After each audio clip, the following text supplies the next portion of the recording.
রাজ দুজনেই খুব বেবি মনে হচ্ছে। হ্যাঁ, খুব কম বয়সে বিয়ে হয়েছে। হ্যাঁ, এরাও দিদির নাম্বার ওয়ানে চলে গেল। আজ একটা বইয়ের অভাবে আমি দিদির নাম্বার ওয়ানে যেতে পারছি না। তো কেমন আছো তোমরা? रोम रोम भाइयों। বন্ধুগণ, আজকে আলোচনা করবো ইউটিউবের শ্রেষ্ঠ ছাপরি কাপল রাজ টিয়াকে নিয়ে, যারা নিজেদের ট্রু লাভ স্টোরি শোনাতে দিদির নাম্বার ওয়ানে পৌঁছে গিয়েছে। 15 মিনিটের মধ্যে প্রপোজ হয়ে গেল, ভালোবাসা হয়ে গেল। সালা আমার 15 মিনিটে ঠিকভাবে হাগা হয় না, আর এদের ভালোবাসা হয়ে গেল। তো ধৈর্য ধরে বসো, সব দেখো, আশা করবো এটা সবাইকে ভালো লাগবে। তো চলো বন্ধুগণ, ভাট নেবো আজকের ভিডিও শুরু করা যাক। चलिए शुरू करते हैं। টিয়া রাজ দুজনেই খুব বেবি মনে হচ্ছে। হ্যাঁ, খুব কম বয়সে বিয়ে হয়েছে। হ্যাঁ, কি করে হলো? ফেসবুকে আমফানের ঝড়ের দিন জয় হয়েছিল। ওই ঝড়ের মধ্যে ফেসবুক করছিলে? ফোনে আমার 15% মতো চার্জ ছিল, সেই 15% চার্জের মধ্যেই তার মধ্যেই ও ঢুকে রিলেশন গেল। হয়ে গেল। দেখো, ঝড়ে মানুষের বাড়ির টিন উড়ে গেছিল, চিন্তায় ঘুম উড়ে গিয়েছিল, আর তখন এরা ফেসবুকে প্রেম প্রীতি মারাচ্ছিল। कैसे कैसे लोग रहते हैं यार यहाँ पर। সালা সেদিন আমফানা ঝড়ে লোকের বাড়ির টিন না উড়িয়ে এদের দুজনকে উড়িয়ে নিত, তাহলে আজকে আমাদের এই দিনটা দেখতে হতো না। ফোনে আমার 15% মতো চার্জ ছিল, সেই 15% চার্জের মধ্যেই তার মধ্যেই ও ঢুকে রিলেশন গেল। হয়ে গেল। 15 মিনিটের মধ্যে প্রপোজ হয়ে গেল, ভালোবাসা হয়ে গেল। এদের 15 মিনিটের প্রপোজ হয়ে গেল, ভালোবাসা হয়ে গেল, আর আমি গত 15 বছর ধরে শুধু মেয়েদের দেখেই গেলাম। বড় একা একা লাগে আমার। ও একটা ভয়েস মেসেজ পাঠায় আমাকে, শোনার পর আমি বলছি এত কিউট ভয়েস মেসেজ পাঠিয়েছে, এত কিউট একটা ছেলে। তারপরে হচ্ছে আমি সাথে সাথে ওকে বলি তুমি আমার বিএফ হবে। দেখেছো, এবার প্রমাণ হলো তো যে শুধু ছেলেরা ফ্ল্যাটিং করে না, মেয়েরাও করে। আমি সাথে সাথে ওকে বলি তুমি আমার বিএফ হবে। ও 1 সেকেন্ডের মধ্যে আমাকে বলে যে হ্যাঁ। আরে ওই 5G ইন্টারনেটের অবৈধ সন্তান, তোমরা দেখি 5G স্পিডকেও হার মানাবে। মানে ফেসবুকে 15 মিনিটের প্রপোজ হয়ে গেল, ভালোবাসা হয়ে গেল, ফেসবুকের পাসওয়ার্ড দেওয়া নেওয়া হয়ে গেল, ভয়েস রেকর্ডশনে বিয়ের প্রস্তাব দিয়ে দিচ্ছে। এটা কি মানা যায়? ओ भाई मारो मुझे, मारो मारो मुझे, मारो। সব সময় আমাকে দেখে ভয়ে ভয়ে থাকে। তুমি কি 440 ভোল্ট নাকি? कामले दाई। দেখিস ভাই, বৌদিকে আমার বেশি রাগিয়ে দিস না, নাহলে কোথায় কামড়াতে কোথায় কামড়ে দিবে, তোর ভবিষ্যৎ অন্ধকার হয়ে যাবে।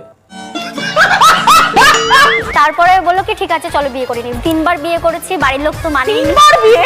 আরে দিদি, অত চমকে যাবার কিচ্ছু নেই। ইউটিউবে 3 বার বিয়ে করাটা একটা কমন ব্যাপার। যখনই কন্টেন্টের অভাব তখনই বিয়ে করো। মন্দিরে করেছি প্রথমবার। ওম মঙ্গলম ভগবান বিষ্ণু মঙ্গলম গরুধ্বজা। পরের বার কোথায় করলে?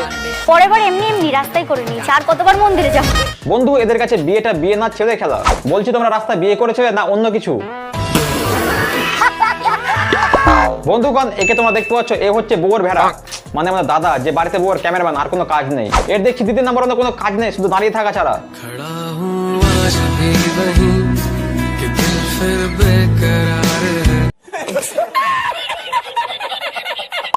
তোমাকে সামনাসামনি দেখে আমি চিনতে পারিনি।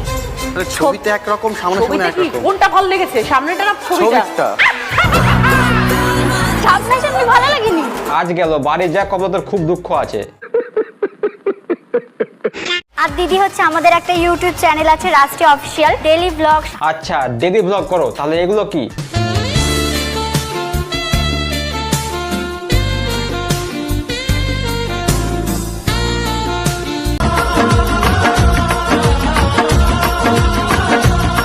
না, আমাকে একটা কথা বলো, এইভাবে চকলেট কে খায়?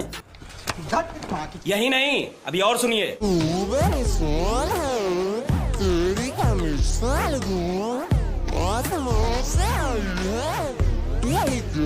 না, তোমরাই বলো এগুলো কি ডেলি ব্লগের মধ্যে পড়ে? একবার ডেলি ব্লগের নামে চকলেট চাটছে, একবার লিপস্টিক লাগাচ্ছে, আবার জল খাচ্ছে, তাও আবার এইভাবে।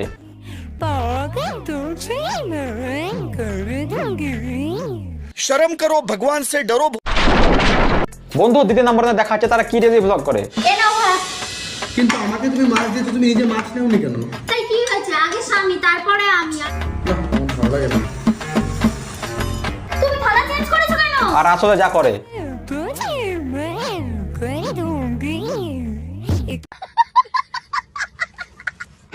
বন্ধু, চকলেটের প্রতি আমার একটা আলাদা ভালো লাগা, ভালোবাসা ছিল, কিন্তু এটা দেখার পর চকলেটের নাম শুনে আমার শরীর খারাপ করছে।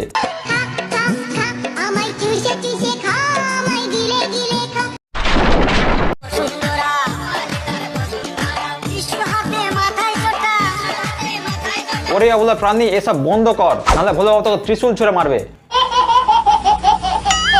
আমি বলি তুমি চুপচাপ থাকবা, ছোট মানুষ সেম বয়সে চুপচাপ থাকবা, আমি তোমাকে ঠিক করে চলাবো। আচ্ছা মানছি ও ছোট ছেলে, তা বলে ওকে এরকম করে জুস খাওয়াবে?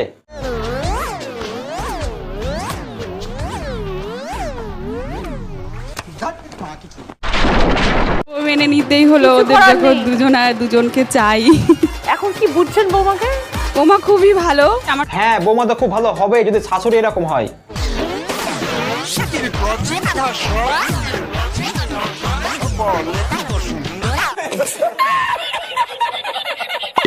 কত ফলোয়ার্স হয়েছে? টোটাল 45 লক্ষ, ওরে বাবা! আর শুধু ইউটিউবে 1.1 মিলিয়ন ফলোয়ার্স। আচ্ছা শুনি কি করে হয়েছে, কি হলো বলো? বলতে পারো না? আমি বলছি ছ্যাবলামো করে। যে আমি দিদি নাম্বার ওয়ানে গেছি জন্য আমাকে এত খারাপ খারাপ কমেন্ট সহ্য করতে হয়েছে, এত বাজে বাজে কথা, যে তোমাকে দিদি নাম্বার ওয়ানে রেখেছে, তোমাকে দিদি নাম্বার ওয়ানে নিল। এটা মানে কিছু কিছু মানুষ আছে যারা হচ্ছে লোকের ভালো একদম সহ্য করতে পারে না। দেখো লোকে সহ্য করবে কি করে? তোমরা সোশ্যাল মিডিয়াতে ছ্যাবলামো করে দিদি নাম্বার না চলে গেলে লোকে সহ্য করবে কি করে বলো তো? স্বপ্ন মনে হচ্ছিল আমার কাছে এটা, যে আমি সত্যি দিদি নাম্বার ওয়ান হতে পেরেছিলাম। আমার যদি একটা বউ থাকতো তাহলে কাপল ভ্লগ বানিয়ে আমরা দিদি নাম্বার যেতাম আর প্রচুর প্রাইজ জিততাম।